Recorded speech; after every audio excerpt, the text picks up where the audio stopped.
Ya, Anda kembali bersama saya Abraham Silaban dalam The Prime Show. Saya masih berbincang bersama dengan Mas Khairul Anwar, juru bicara Ultras Garuda, dan Bung Abdul Haris, analis sepak bola. Saya ke Mas Khairul, sudah menemukan jawaban dari surat yang diajukan kepada PSSI? Sampai saat ini sih belum ada titik terangnya. Cuman untuk perkembangan sudah ada melalui tim humas kami. Jadi tim humas kami sudah mengabarkan, pihak federasi sudah mencoba untuk berbicara, cuman sampai sekarang belum ada waktu yang pas untuk bertemu. Sesungguhnya kita juga sudah mengontak ya. Lagi dan lagi kita harus sampaikan PSSI untuk terlibat dalam dialog ini sesungguhnya. Karena satu dan lain hal kami dengar mungkin ya belum memberikan jawaban kepada kita untuk kemudian bisa berdialog pada hari ini. Tapi balik lagi ya tentu saja kita nggak boleh melupakan lah apa yang sudah dilakukan oleh Sintayong. Sepakat ya Mas ya? Sepakat. Ya, lepas bahwa banyak kritik atau ada puja-puji terhadap beliau, tapi kita sebagai seorang yang mencintai sepak bola melihatlah perkembangan itu. Bagaimana menurut Anda, Mas? Iya, artinya begini. Untuk kedepannya kita hanya bisa berharap Indonesia tampil lebih baik, siapapun pelatihnya. Cuman yang jadi catatan adalah PSSI masih punya PR untuk menjelaskan alasan yang konkret seperti kenapa STY dipecat, karena jangan sampai pelatih yang baru ini terbebani oleh hujatan segala macam dari masyarakat. Biarkan pelatih baru bekerja. Alasan yang konkret, yang jelas, termasuk penunjukan Kluivert juga. Anda butuh jawaban itu. Saya juga, kenapa harus Kluivert begitu? Betul. Anda sempat bertanya-tanya tidak secara bersama teman-teman yang bercakap-cakap mengenai perkembangan sepak bola Indonesia? Ya, jadi kami juga kan melihat berita dan juga data-data yang masuk ke kami pun, dalam arti kita juga bertanya, tanda tanya besar, kenapa? Cuma kita nggak mau terlalu mencurigai ada hal-hal apa, kita dukung, tapi konsekuensi PSSI harus tetap. Bicara mengenai kualifikasi Piala Dunia ya Mas ya, kita melihat ya Sintayong membuat beberapa kejutan di bawah kepelatihannya, kita bisa mengalahkan tim-tim besar, betul ya Mas ya? Termasuk Arab Saudi ya. Gitu. Saya ingin ajak Bung Ais dan juga Mas Khairul juga melihat cuplikan ketika kita mengalahkan Arab Saudi ya. Iya, memang ini kita bisa lihat bahwa Arab Saudi 2 kali bertemu kita itu belum pernah menang loh. Di era Sintayong ini. Kita main di Jeddah itu 1-1, kemudian saat kita main di GBK kita menang 2-0. Bahkan yang 1-1 menelan korban. Betul, menelan korban. Roberto Mancini harus dipecat diganti. Ya, ini kan artinya memang ada peningkatan yang diperlihatkan oleh coach Sintayong, terlepas ada masalah ya. Karena kita tahu PSSI sendiri, Pak Erick Thohir mengatakan masalahnya itu sudah saat setelah lawan Bahrain. Tapi faktanya kita menang terakhir menghadapi Arab Saudi. Kalau begitu langsung saja to the point. Mungkin tidak Kluivert menorehkan hal serupa, mengalahkan tim-tim besar, paling tidak sisa pertandingan dalam kualifikasi Piala Dunia. Iya, saya orangnya optimistis ya. Artinya kita berharap, kita berhusnuzon bahwa Kluivert bisa. Meskipun di hati kecil saya agak deg-degan, ragu. Kenapa? Karena di kurikulum vitae-nya Kluivert ini pelatih yang belum matang. Indonesia jadi tim ketiga Kluivert di level senior.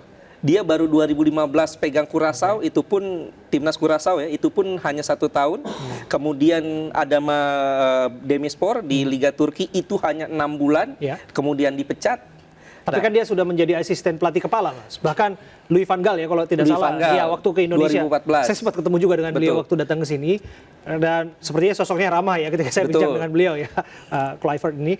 Dan asisten pelatih kepala juga di berbagai tim nasional lain kalau saya tidak di Kamerun ya. Di Kamerun, betul. Di Kamerun juga, di Alkmaar juga dia pernah. Tidakkah pengalaman ini bisa jadi modal semuanya? Iya, mudah-mudahan ya, mudah-mudahan seperti itu. Tapi ya yang dilihat kan saat dia jadi asisten kepala ada pelatih kepalanya.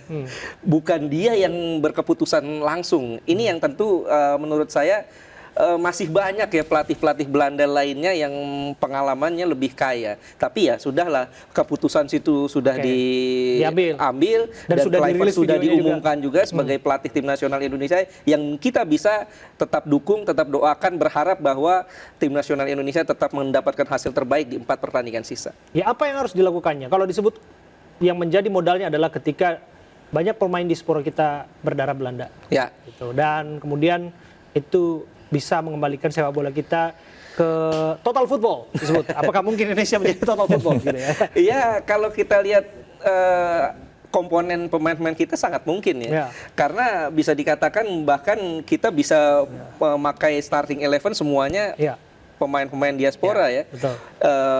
Mulai dari kiper, bek kanan, bek kiri, semuanya kita punya.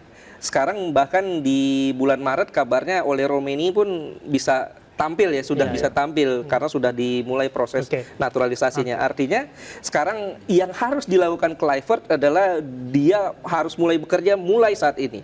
Dia mulai mengamati atau kalau perlu dia datang ke setiap stadion di mana Tom Hai main, di mana J.I. Jets main, di mana Sandy Walsh main. Dia harus mengawati dan dia harus bisa mulai sekarang menjalin komunikasi dengan para pemain diaspora tersebut plus pemain-pemain yang ada di Liga 1. Ya, kalau kita melihat Kluivert yang akan didapuk menjadi, yang sesungguhnya sudah dirilis ya, dan sudah diumumkan menjadi pelatih kepala timnas Garuda. Yang ingin saya tanyakan adalah, apakah ia juga memahami keadaan, memahami kritik-kritik, percakapan yang ada. Bahkan ini disebutkan tagar Kluivert out sudah rame loh.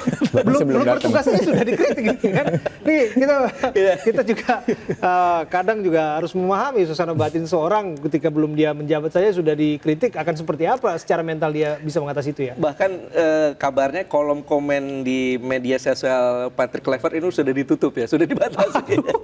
Sudah dibully untuk karena dia menghindari bullying itu ya. Dan memang ya inilah yang jadi kekhawatiran saya karena Kluivert ini belum terbiasa berada di sebuah tim yang tekanannya luar biasa dan kita tahu Indonesia ini tekanannya luar biasa. Saya kalau boleh kasih usulan kepada Patrick Kluivert ya, satu taktik yang mungkin bisa menangkan hati banyak pecinta sepak bola Indonesia adalah masukkan arahan pertama dan biarkan dia untuk melakukan long throw itu, lemparan jauh itu kan salah satu strategi dan taktik yang mungkin dilupakan. Iya, apa mungkin taktik itu akan keluar lagi? Iya bisa jadi ya, bisa jadi. Tapi ini mungkin Pratama Arhan ini menjadi salah satu pemain yang terancam bakal belum tentu dilirik lagi ya. Oh, ya? Ya karena kan kita tahu Pratama Arhan ini pemain kesayangannya Coach Sintayong ya, walaupun dia tidak dapat menit bermain yang cukup banyak di Suwon FC, tetap masuk tampil atau bisa dipanggil ke tim nasional Indonesia. Nah sekarang ini pelatih Eropa biasanya punya mindset pemain yang masuk timnas adalah pemain yang dapat tempat di klubnya dan jam bermain gitu dan jam bermainnya cukup banyak. Tapi bolehlah dilihat beberapa klip-klip bahwa hasil dari lemparan jauh itu juga menghasilkan gol kan. Betul. Itu faktanya demikian kan begitu. Mas, Anda yakin bahwa sesungguhnya Kluivert di tengah tekanan ini bisa membuat keadaan lebih baik, setidaknya bisa memberikan rasa optimisme untuk kita bisa masuk ke Piala Dunia? Ya, makanya saya bilang tadi, artinya biarkan Kluivert ini bekerja gitu kan dengan timnya, dengan seluruh staff-staffnya, dan catatan pentingnya juga adalah PSSI harus segera menyelesaikan penjelasan yang konkret. Saya tidak mau menyinggung ini, tapi apapun dan seseorang yang sudah ada dalam jabatan publik di Indonesia, apapun itu pasti dilihat dari ujung rambut hingga ujung kepala kan, kepribadiannya dan lain sebagainya. Ini kita bicara soal kepribadian Kluivert. Ada catatan-catatan yang dianggap kurang mengenakan ini, Bung Ais dan Mas Khairul.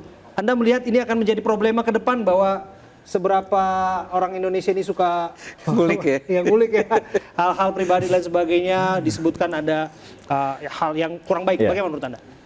Ya, menurut kami seperti sebelum-sebelumnya kebiasaan kami, artinya ketika ada pelatih baru atau pemain baru, kami tetap mendukung dengan catatan ketika ini sudah nggak berada di jalurnya, kita kritik paling keras soal itu. Bagaimana, Mas? Iya, memang kalau kan ada rekamnya yang nggak mungkin ditutup-tutupi. Rekam jejak ini yang bikin kita deg-degan ya, karena Kluivert pernah dipenjara karena mengemudikan mobil ugal-ugalan sehingga menabrak seseorang sehingga meninggal, kemudian dikabarkan sempat terlibat judi ya. Ya ini memang tapi kita berharap itu lah masa lalunya. Mudah-mudahan Kluivert bisa memperlihatkan kualitasnya di lapangan. Nanti saya akan tanya apa harapan kepada Kluivert. Kita harus break sejenak. Kami akan kembali ke Anda saat lagi.